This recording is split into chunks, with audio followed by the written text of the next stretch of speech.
This is what happens when you have a quantity of something and then you add more to it. This is dilution. The principle is so simple that a child can understand. And you can create this little science project at home. Sorry, you can have your tea back.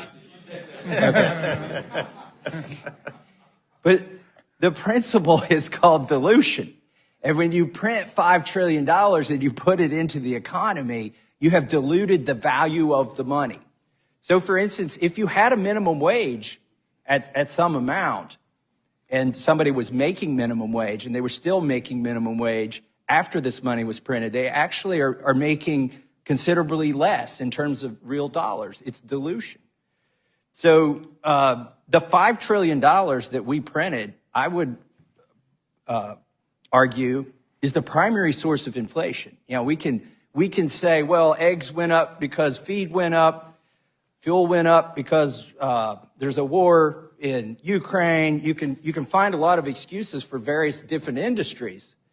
But what is the probability that every price went up all at the same time? You can't blame them on specific supply chain problems. The thing how do you explain the global? Yes, I'm glad you asked me that, Professor Raskin.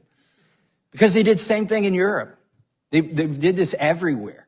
They printed their own equivalents of the Federal Reserve and treasuries, created their own money out of thin air. Mm-hmm. It may be the only thing that saved our dollar is that everybody else did the same thing to their currency.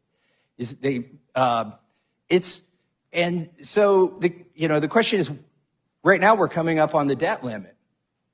Why isn't anybody proposing to print more money? Why aren't the economists proposing to print more money? Because it is poison. When you print money, it is poison to our economy.